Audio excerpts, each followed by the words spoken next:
Hi guys, it's the Stencils. They're my best friend in this crafting adventure. They're drawing freehand. Not my forte for certain things. Freehand drawing. One, freehand drawing on a piece of wood, and I'll explain this picture here in a second. Wood tends to be not very forgiving if you make mistakes, so go paper first. It'll save you later.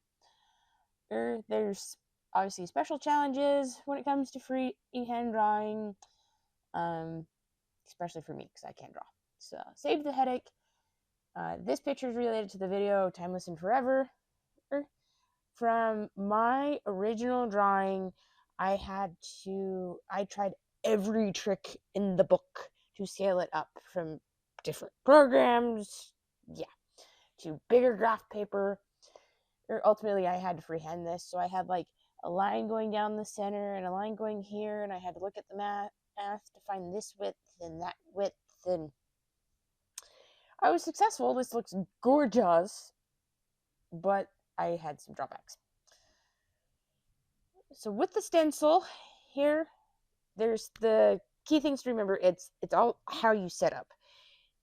I can't stress it enough. It's just how you set up to begin with. So the boxes you have here and here. Here, set the project size to the best of your abilities, and then in relation to what your art piece is going to be, have a buffer. So with my necklace pendants, most of the material I work with is roughly about 1.5 inches, because that's just what's convenient. So I have this set to 1.5 inches, but then I'll set this to like 1.4 inches, because wood is not forgiving sometimes. Then you can play with it, pick your different fonts, where you want to position. The goal of the box, if you're using Word, is more just to make sure that your font, especially font or your pictures, is scaled as best to the size as you can. I can't tell you how many times I've had oopsies when I've been trying to scale up projects or think I have it the right, and then I print it out and it wastes time and paper and other whatchamacallits. The lines here, don't make fun of me, they're not perfect.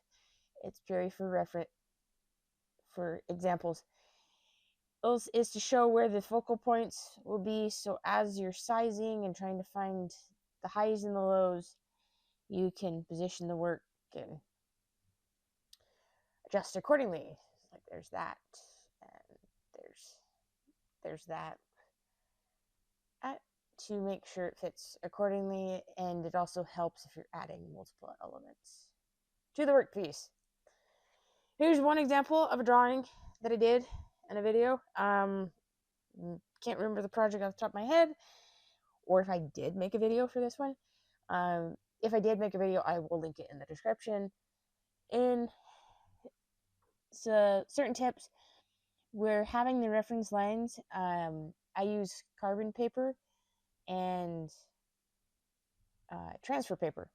It helps me get the ideas out of my book of secrets, because that's usually where I do my doodles. Having the reference lines going from that corner to that corner, that one to that one, would have helped me line this better up.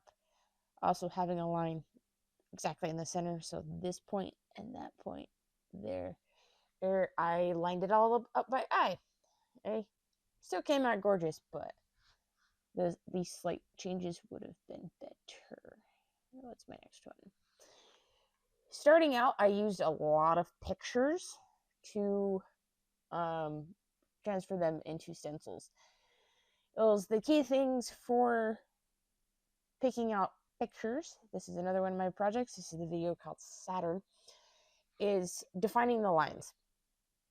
With this picture, one you want to adjust accordingly to the size. I have this zoomed in. This piece is like less than 1 inch, I would say. but I have defined lines where I have this shape here, so I would follow the outline for the stencil, and then I would follow this line here because it gives dimension from this piece and that piece. So I follow the line right there. It's your choice, and you're kind of like, what's your mission? You could just put the lines here, the high points, and then carve it that way.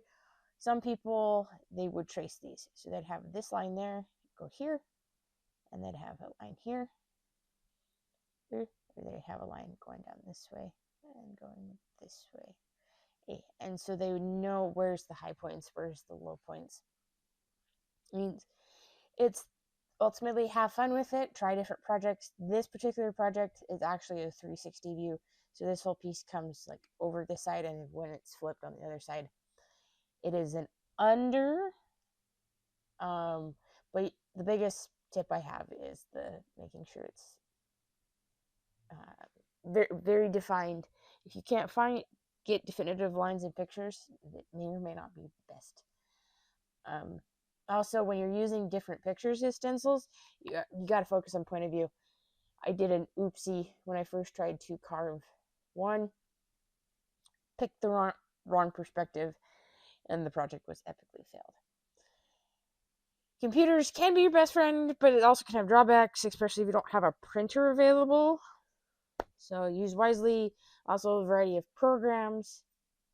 What's available, I tend to use Word because it's the easiest. Drawing, they can be hard to keep track of, but with all the different drawings and doodles, as I call them, they're good to keep in a book.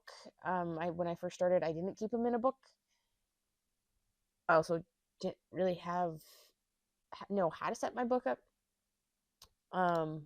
But it's now in the book I call it the Book of Secrets. I have the different doodles, but then past drawings, they can be good for learnings is key. They can be past drawings can be good for future inspiration, and you also can make different